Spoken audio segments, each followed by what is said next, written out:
नमस्कार, मैं प्रत्युष शर्मा और आप देख रहे हैं CTV7 न्यूज़ की खबरें। शुरू करते हैं प्रादेशिक खबरों से। आज राज्य दिशा निर्देशन समिति की बैठक आयोजित की गई। बैठक के बाद में मुख्यमंत्री भूपेश बघेल ने मीडिया से चर्चा की है और बैठक में लिए गए फैसलों के संबंध में जानकारी दी। उन्होंने कहा कि जो केंद्र सरकार की योजनाएं संचालित की जा रही हैं उस पर विचार विमर्श किया गया है। वहीं उन्होंने केंद्र सरकार पर कई तरह के आरोप भी लगाए हैं। उनका कहना है कि जो ग्रामीण स्तर की सड़कें हैं वो धीमी गति से चल रही हैं और केंद्र सरकार उनका पैसा तक रोक रही है, जिसकी वजह से योजनाएं फलीभूत नहीं हो पा रही हैं। आज दिशा की महत्वपूर्ण बैठक हुई है जिसमें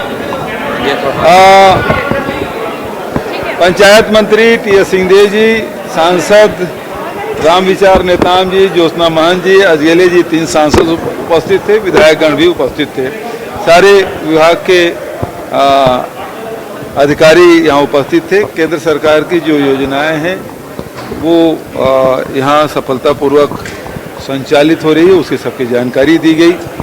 और इसमें पंचायत, ग्रामीण विकास विभाग, स्वास्थ्य विभाग, महिला बाल विकास विभाग, ऊर्जा विभाग, जल संसाधन विभाग, सड़क परिवहन, जो राष्ट्रीय राजमार्ग है उसके बारे में तो सबसे ज़्यादा स्थिति जो है वो राष्ट्रीय राजमार्गों की है।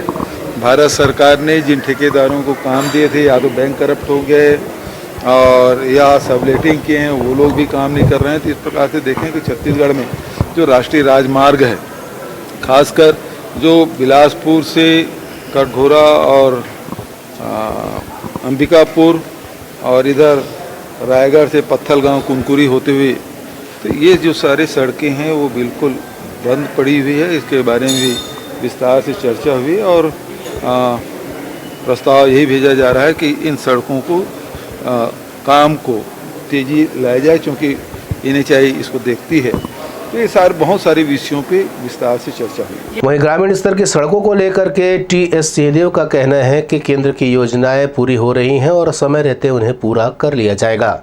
PMGSY के पिछले वर्ष लगभग 3,500 किलोमीटर के विरुद्ध में 4,2500 किलोमीटर सड़क पूरी की थी छत्तीसगढ़ में, जिसकी सराहना राष्ट्र ने भी की, केंद्र सरकार ने भी की और 160 रुपए से अधिक बोनस के रूप में दिया। 160 करोड़ रुपए छत्तीसगढ़ को अतिरिक्त मिले थे। इस वर्ष भी जो 2,500 किलोमीटर का लक्ष्य रखा गया है, 400 किलोमीटर पूरे भी हो चुके हैं और समय के अंदर इस वर्ष के भी जितने काम हैं वो पूरे हो जाएंगे।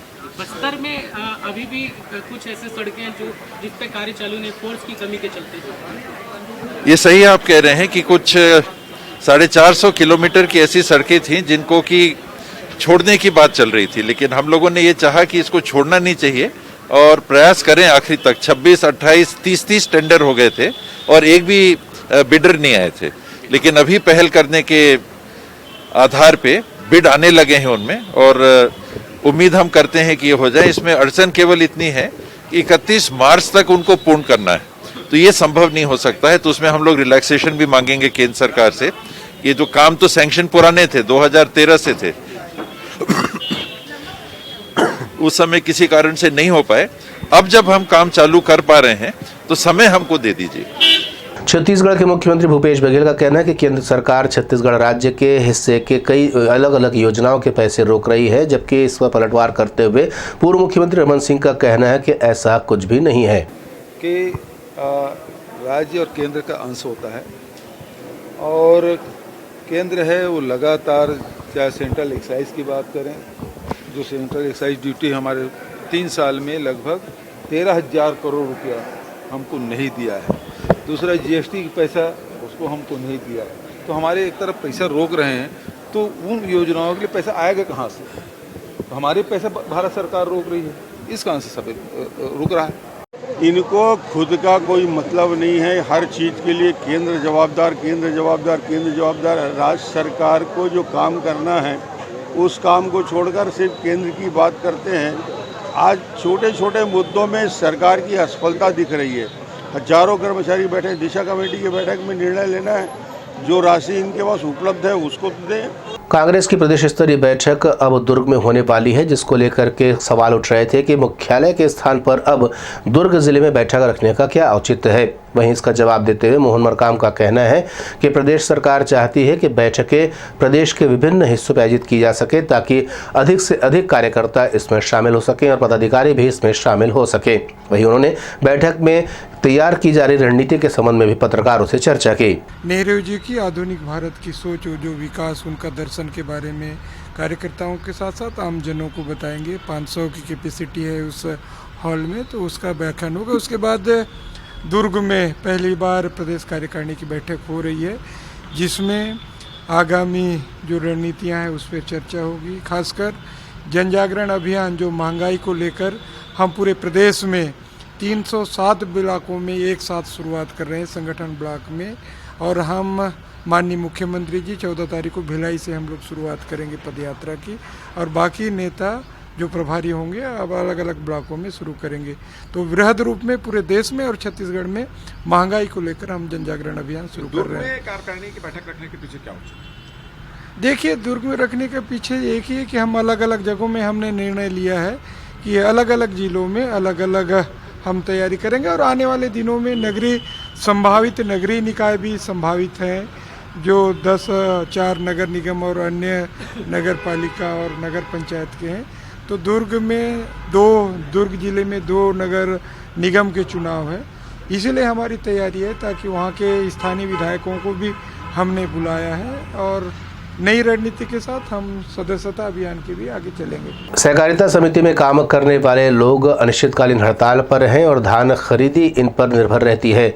मुख्यमंत्री रमन सिंह भी आज इस धरने में शामिल हुए थे। उन्होंने मीडिया से चर्चा करते हुए प्रदेश सरकार पे तरह तरह के आरोप लगाए हैं। 24 तारीख से अनिश्चितकालीन हड़ताल पे चला गया है और ये सब अपने अपने सोसाइटी से छुट्टी लेकर यहाँ अनिश्चितकालीन हड़ताल में 2058 से ज़्यादा सोसाइटी का काम ठप है। यही धान खरीदी की व्यवस्था करते हैं, यही पूरी उसकी रक्षा और चिंता करते हैं। आज सारी सोसाइटी खाली पड़ी है और इनकी मांग बहुत जायज़ है कि जो सुखद हुआ उसके लिए दोषी कौन है। ये ना परिवहन करा पाए और ना उसको मिल तक पहुंचा पाए।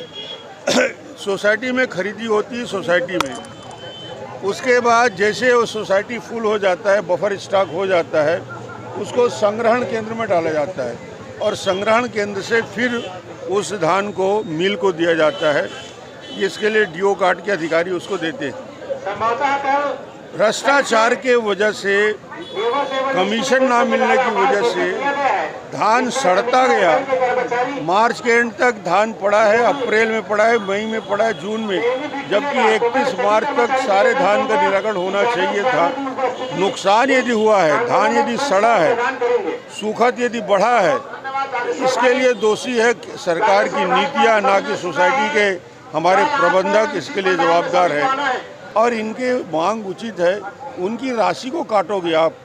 यदि घाटे की पूर्ति करना है तो इन्हें जो कमीशन मिलता है उससे आप घाटे की पूर्ति करोगे, जो आपकी वजह से हुआ है, वो क्षतिपूर्ति की राशि दी जाए। वही मंत्री अमरजीत भगत ने भी पत्रकार वार्ता ली है और केंद्र सरकार पर आरोप लगाया है कि बारदाने सहित अन्य जो उनके सब्सिडी के फंड है वो भी उन्हें नहीं दिए जा रहे हैं, जिससे ये सारी प्रक्रिया बाधित हो रही है। उसना चावल जमा नहीं लिया जाएगा। इससे लगभग प्रदेश में 500 जो राइस मिल है वो बंद हो जाएगी। उसमें काम करने वाले लेबर से लेकर के मिलर्स, उनको भारी नुकसान होगा। इसलिए भारत सरकार से आग्रह है कि इसको बंद ना करके पूर्व की भांति हमको अरवा के साथ उसना भी जमा करने की अनुमति प्रदान करें। भारत सरकार से लगभग 4000 करोड़ हमारा पुराना लेनदारी है, उसको रिलीज करें ताकि बाकी योजना का संचालन निरंतर हो सके। इन सभी बातों को करने के लिए, उनसे चर्चा करने के लिए हम लगातार भारत सरकार से खाद्य मंत्रालय से बात कर रहे हैं। राजधानी रायपुर के विभिन्न हिस्सों में बस के जो जाम लग रहे हैं उससे आम नागरिक बुरी तरीके से परेशान हो रहे हैं, चाहे वो कैनाल रोड का इलाका ही क्यों ना हो। यहाँ पर दोनों तरफे बड़ी संख्या में बस खड़ी रहती है और अब जबकि ये बात चल रही है कि बस स्टैंड को शिफ्ट किया जाएगा, तो वहीं बस संचालकों का कहना है कि जहाँ पर नए बस स्टैंड को बनाए जाने की बात की जा रही है या जहाँ से बस संचालन करने की बात की जा रही है वहाँ मूलभूत सुविधाएं तक नहीं है। यहाँ पर पीने का पानी भी नहीं है, साथ ही साथ सुलभ शौचालय जैसी सुविधा भी यहाँ उपलब्ध नहीं है। साथ ही यहाँ पर ठहरने आदि की व्यवस्था भी नहीं है, जिसकी वजह से आम लोगों को परेशानी हो गई। वहीं उन्होंने कहा कि ट्रायल बेसिस पर चलाई जा रही बसों के संचालन में भी काफ़ी तकलीफें होंगी।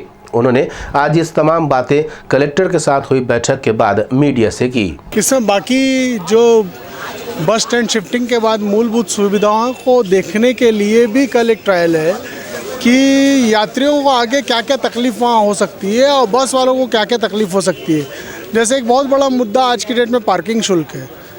पार्किंग शुल्क आज पंडरी बस स्टैंड में नहीं लग रहा है, जो वहाँ पे रावामाटा बस स्टैंड में मांगा जा रहा है। बाकी पानी पीने के लिए वहाँ कोई अभी सुविधाएं नहीं है, होटल्स की कोई सुविधाएं नहीं है, रुकने की नहीं है, सुलभ शौचालय की सुविधा नहीं है। तो वो सबको भी देखते हुए उन सब चीज़ों को चालू करने के बाद ही बस स्टैंड को शिफ्ट किया जाए, वो आज हम लोग ने निवेदन किया है। मीटिंग में कलेक्टर साहब ने बोला है कि जो पॉइंट ये नोट करा रहे हैं उन सब कुछ चीज़ों को देखा जाए। और जहाँ तक बात है गाड़ी ऑपरेशन की, तो कल उसका 5:30 बजे शाम को ट्रायल रन है। 20-25 गाड़ियों के साथ ट्रायल रन करेंगे कि क्या क्या तकलीफ आ रही है, टर्निंग्स कहाँ पे ठीक है, कहाँ पे रोड और चौड़ी करना है, कहाँ पे ठीक करना है, वो सबको कल देखा जाएगा। छत्तीसगढ़ में चाकूबाजी की घटना अब आम हो गई है और प्रदेश में अपराध का ग्राफ तेजी से बढ़ रहा है। भारतीय जनता पार्टी के प्रवक्ता अनुराग अग्रवाल का कहना है कि प्रदेश सरकार अपराध पर लगाम लगाने में पूरी तरीके से फेल साबित हो गई है। वहीं उन्होंने ये भी कहा कि अपराधियों के हौसले अब इतने बुलंद हो गए हैं कि वो पुलिस कर्मियों पर भी हमला कर रहे हैं। छत्तीसगढ़ में कांग्रेस सरकार के आने के बाद कानून व्यवस्था हाशिए पर चली गई है। आज स्थितियां इतनी बुरी हो गई है कि पुलिस वाले तक सुरक्षित नहीं रह गए हैं। महासमुंद, जांजगीर चांपा और बलौदा बाजार में तो अपराधियों ने पुलिस पे हमले कर दिए। कहीं ना कहीं वही नौकरशाही, वही पुलिस है, लेकिन शासन की इच्छा शक्ति कम होने के कारण पुलिस का मनोबल आगे नहीं बढ़ पा रहा है। इनके विधायक आरोप लगाते हैं कि पुलिस थाने में रेड लिस्ट टांग देना चाहिए। डीजीपी जब बैठक लेते हैं तो एसपी और एसपी को बताते हैं कि तुम्हारे यहाँ टेंट लगाकर जुए खेले जा रहे हैं। कांग्रेस सरकार के रवैये के कारण पुलिस का मनोबल इतना गिरा हुआ है कि वे अपराधियों पे शिकंजा अपराधियों पे लगाम नहीं लगा पा रहे हैं।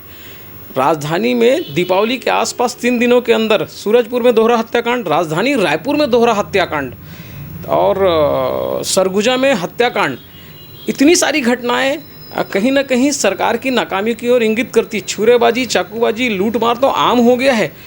वीआईपी रोड में रात भर खुले रहने वाले ढाबे, ये अपराध के गढ़ बनते जा रहे हैं। आज छत्तीसगढ़ में जो शराब की नदी बह रही है, ये एक बहुत बड़ा कारण हो रहा है अपराध के बढ़ने का। और अब तो छत्तीसगढ़ में शराब से बढ़कर सूखे नशे की ओर लोग बढ़ने लगे हैं और आउटर में खुलने वाले ढाबे और ये इनमें से अधिकतर इन नशों के सबसे बड़े अड्डे बन चुके हैं। छत्तीसगढ़ प्रदेश कांग्रेस कमेटी के संचार विभाग के प्रभारी सुशीलानंद शुक्ला ने मीडिया से चर्चा की। उन्होंने नई नियुक्तियों के संबंध में जानकारी दी है और उन्होंने कहा कि अब कांग्रेस तेज गति से काम कर सकेगी। साथ ही साथ उन्होंने ये भी विश्वास जताया है कि मौजूदा स्थिति में कांग्रेस और भी मजबूत हो रही है।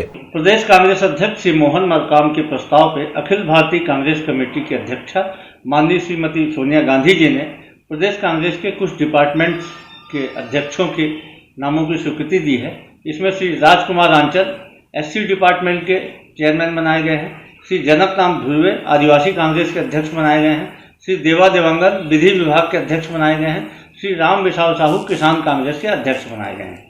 निश्चित तौर पे अब नई नियुक्तियां हुई हैं तो इसके बाद में इनकी कार्यकारिणी बनाई जाएगी। ये सब व्यापक पैमाने पे अपने संबंधित विभागों में जहाँ जहाँ अध्यक्ष नियुक्त किए गए हैं वहाँ से संबंधित लोगों से चर्चा करके, कांग्रेस के जिलाध्यक्षों से चर्चा करके, वरिष्ठ नेताओं से चर्चा करके उसका अपनी कार्यकारिणी बनाएंगे और इन सब की नियुक्ति से कांग्रेस पार्टी और मजबूत होगी, संगठनात्मक कार्यों को और बल मिलेगा। CTV7 की खबरों में फिलहाल इतना ही। नए समाचारों के साथ आपसे फिर होगी मुलाकात। तब तक मुझे दे अनुमति। नमस्कार।